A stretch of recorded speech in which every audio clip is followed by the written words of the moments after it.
black coffee. This is the Exchange Coffee Podcasting Network. Coffee people talking to coffee people about coffee and things coffee adjacent. This episode of Coffee Memo is brought to you by Kavoya Specialty Coffee, where coffee is always a collaborative voyage.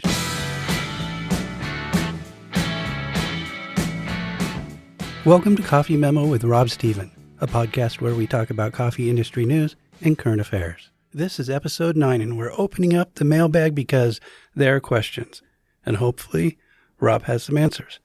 Speaking of questions, if you have 1 or 2 or 6, you can always email us at theexchange@kavoya.com. So, Rob, this is a first, but it won't be the last time that we're back to follow up on a topic because we have questions about our last episode, which was certified stocks.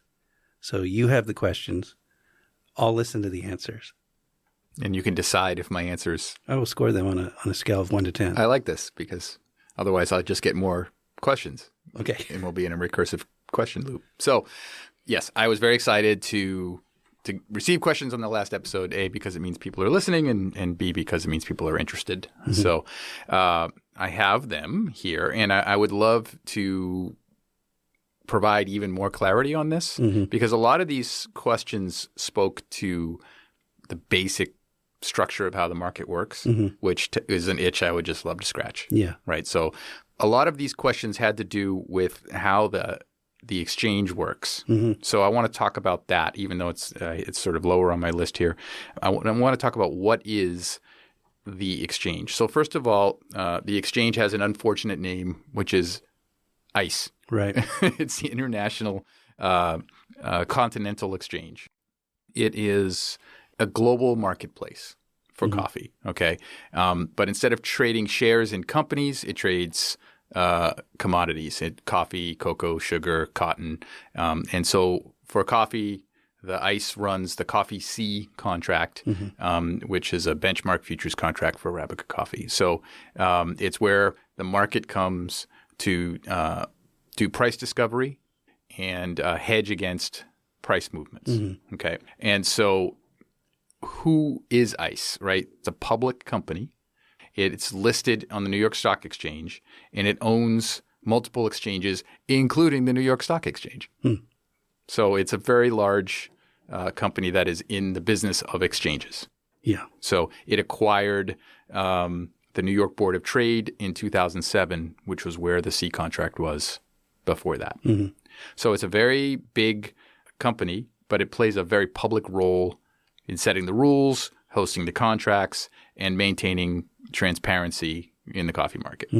So what I found out from these questions was that a lot of people are under the impression that the way that the ICE or ICE makes money is by when the price goes up. They get to keep some of it. Yeah. And that is not how it works, right? So what I think we should think about here is how the ICE really does make money, right? And so they make it in a variety of ways, none of which really have to do with the price being really high or being really low. It has to do with price moving? Sometimes. So it has to do with how much people use it. Okay. So it's a pay-for-service kind of thing. So number one is trading fees. Okay, so every time a trader buys or sells a futures contract, they pay a transaction fee, right? So just think of it like a bank. Yeah. A lot of commercial banking has fees. That's why bankers usually take you to lunch if you're the CFO of a company. It's because you're doing a lot of fees, you're doing a lot of money in and out, and they charge you for that. And they're small, but they add up if you do a lot of transactions. So a company like ours, we've got origins all over the world. We've got trading desks all over the world. We're buying and selling futures all day long. There's a fee for us. So we're a good customer. Yeah. That sort of thing. There's also clearing fees. So when you basically paying for risk fees. So the more money you have tied up in margins and things like that, there's a fee on that as well. Okay. Okay. They are a very big purveyor of data. So they make a lot of money selling market data. Oh. Right. So they real-time feeds, market feeds are a big moneymaker for them. And historical market data. You can get some of it from the website, but they actually have a lot of really intricate stuff that you could pay for. They charge you to be a member. Mm-hmm. If you want to actually have unfiltered, straight-in access to the exchange, you have to buy what they call a clearing membership, which gives you that access, and it's not cheap. Like trading places. Exactly. Yeah. Right. Yeah. So brokers, clearing firms, other financial entities, right? Mm. And then the platform itself, the technology services, they own those, and they license those. And they make a lot of money licensing those. And the connectivity to it. There are actually firms that do like speculative trading, algorithmic trading, and it's not just for coffee. I'm talking about all the different exchanges. Right. They'll actually move their offices as close as possible so that there's less nanoseconds of data going back and forth between the things. Right. That's nuts. Yeah. And then the last thing is they do hold your money for margin calls, and they make interest on that money, which they get to keep. Ah, okay. Right. So that's a 6-item list. None of them said the price went up, we got to keep some of it. Right. Right. So if you're looking for a reason to hate the exchange, it's the same reason you would hate your bank.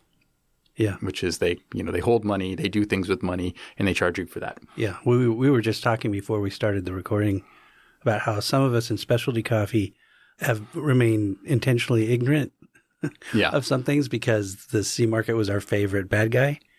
We would like to blame things on the C market, but the more I learn about it, the more I can't dislike it. Right. And it's sort of like I hate the financial system, but I love being able to tap my phone at the store. Right. Yeah. It's exactly that. Right. Mm-hmm. So the next question that would follow is, what do they do?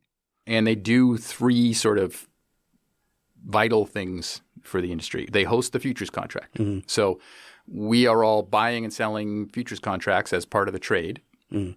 The contract is their sort of intellectual property, and the place where they go there. It's an exchange. It's like an auction house, right? Mm-hmm. There is one place to go. It's not like I have many places that I can go to sell them. I have one place. Mm-hmm. So they own that forum.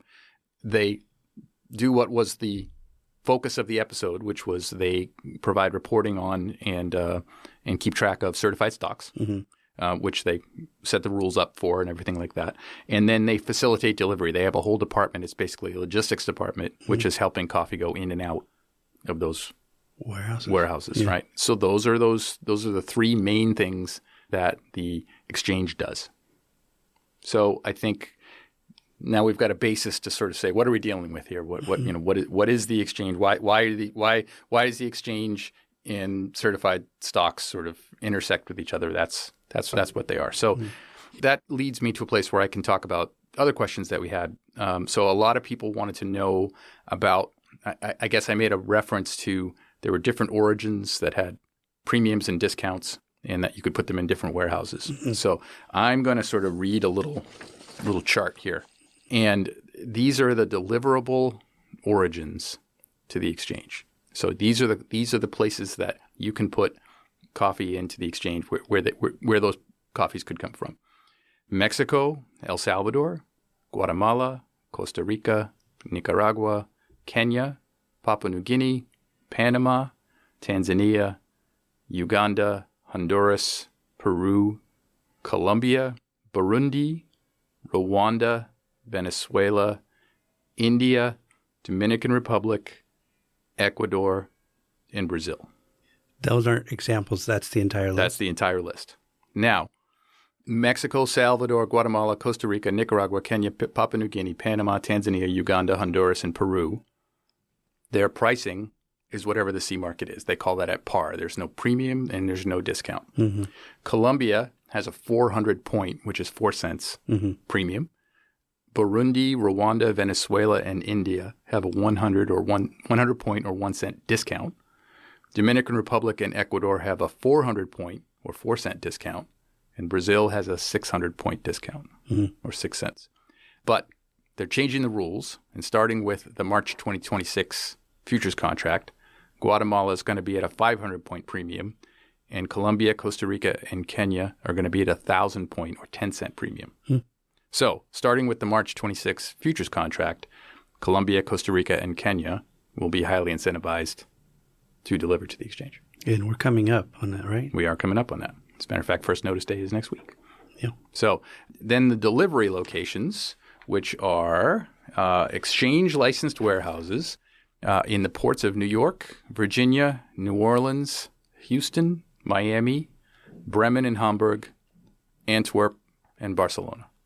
And again, that's it. That's the whole list, right? So it doesn't. So there's not just one warehouse in those ports. There's many licensed exchange warehouses in those ports. For example, in New York, there's tons of them, right? Right. So we're talking ports, not buildings. Right.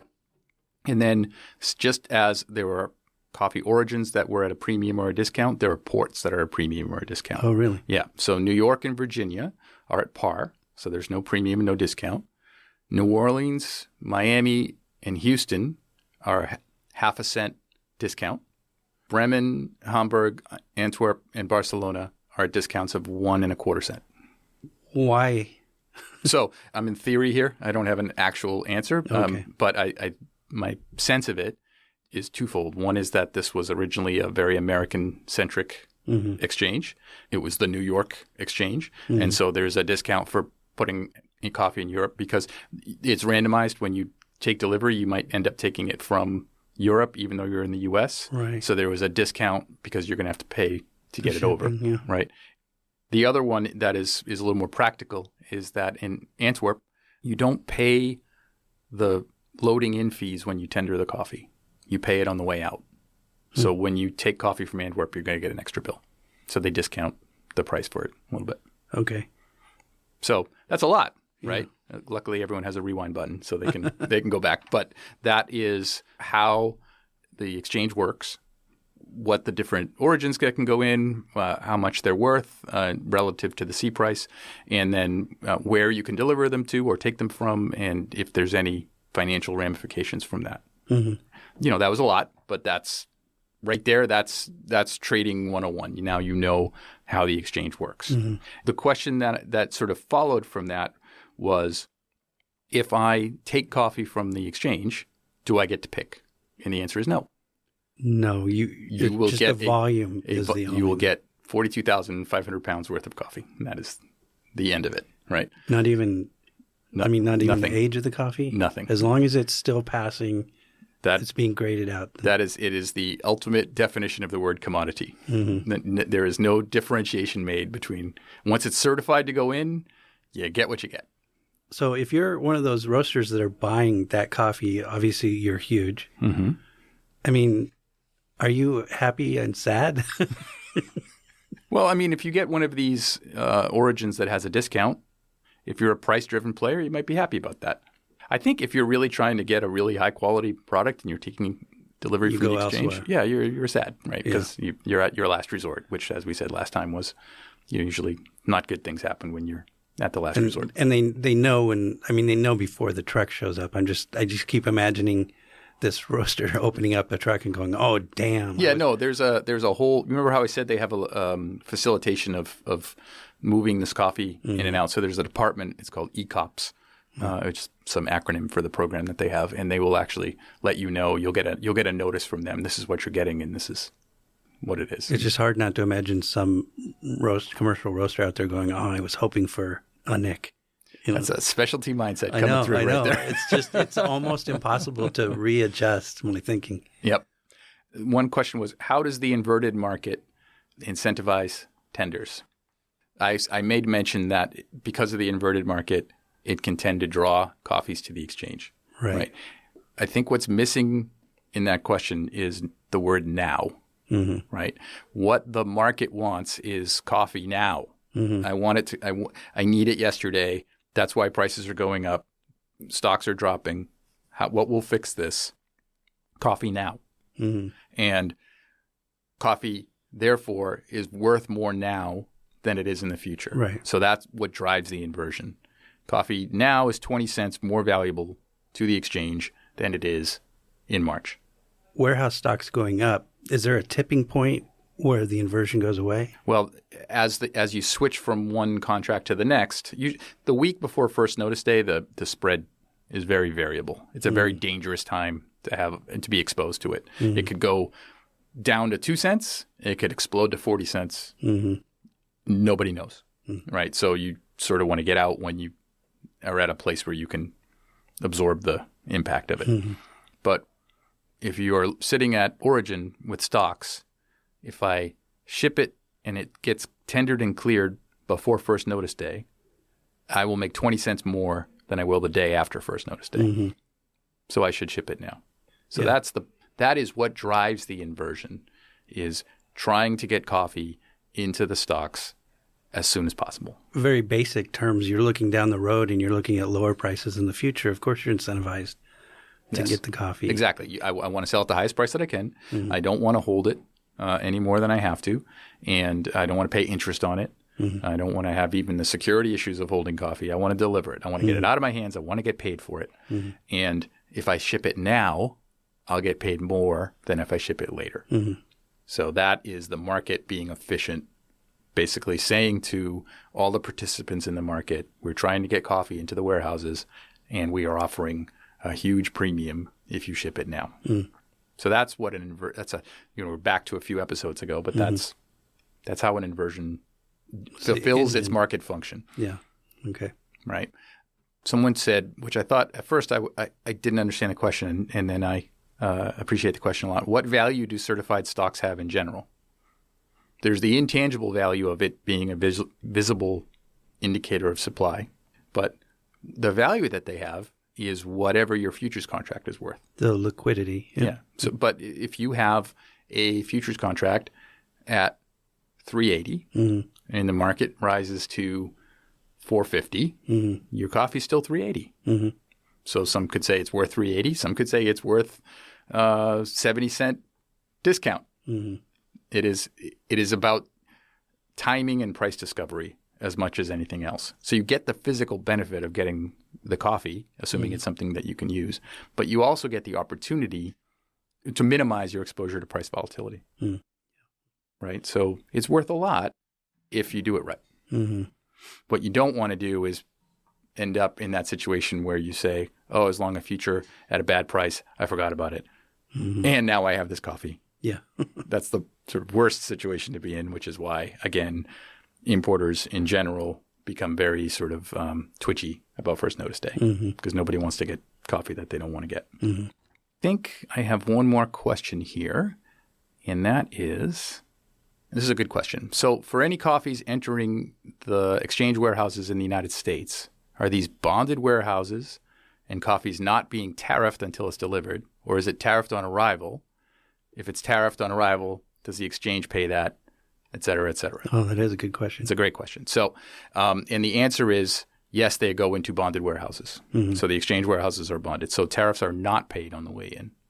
So if a tariff is in effect, you'll pay it on the way out when you take delivery. Mm-hmm.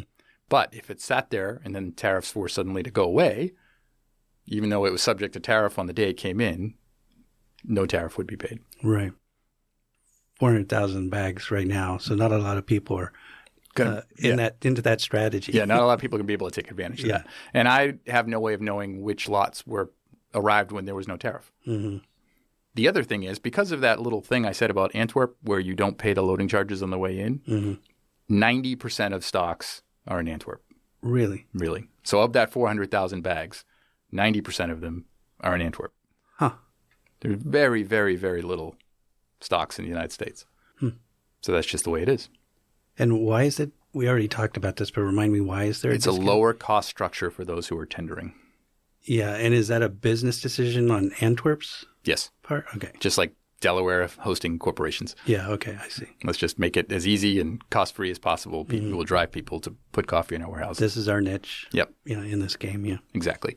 And then there was a follow-up question that had to do with EUDR. All the coffees that are getting shipped ahead of EUDR implementation, do they get held in exchange warehouses? And what about the ones that are not EUDR certified that are still there after the EUDR deadline, which is a great question. And there is a answer that's not very satisfying, which is that there's a concept in these warehouses called transition stocks. You'll be informed about whether you're getting a transition stock or not when you take delivery. And my understanding of it is that then that particular lot you can get a pass on, because if it came in without EUDR before the deadline, you can get a sort of pass to use it, even though that rule might be in flux. So nobody make a business decision based on that answer, but my understanding is that currently it's a little less tight than the industry would like it to be. Okay. And speaking of EUDR, where are we? In the Waffle House. I've seen so many different emails about different proposals that are talking about still about postponement or about delays for certain aspects of the industry. Mm-hmm. Crazy. Okay. I don't know the answer. So no certainty either way. Nope. And as we have always talked about, lack of certainty is not helpful. Not helpful. Creates volatility. Yeah. People pay for risk and they pay for mitigating risk. And when you're very volatile, cost of things goes up. Mm-hmm. So I think I've answered all the questions that I got. I'm super grateful for getting them. And I would love to do this on the regular. I'd love to answer questions about the things I explained so that I can really feel like everybody got everything out of it. Yeah. So that was great. Yeah. Great. Our first questions episode. And special thanks to Angela Greenhagen, who works here in our office, who gave me a few of these. And cool.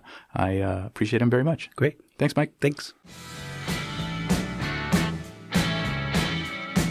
You've been listening to Coffee Memo with Rob Stephen. Executive producer for the Exchange Coffee Podcasting Network is me, Mike Ferguson. Our Coffee Memo theme music is Jealous Dogs by the Pretenders. If you know, you know. If you don't know, ask. If you've enjoyed this or any podcast on the Exchange Coffee Podcasting Network, please do all the things like, subscribe, tell 3 friends. Right now, I'll wait. You'll find a link to our listener survey in the show notes. Please take the survey. Please, I'm begging you. And remember 2 things. You can always email us at theexchange@kavoya.com, and Black Coffee is performed by the one and only Ella Fitzgerald. So, Rob. Yes.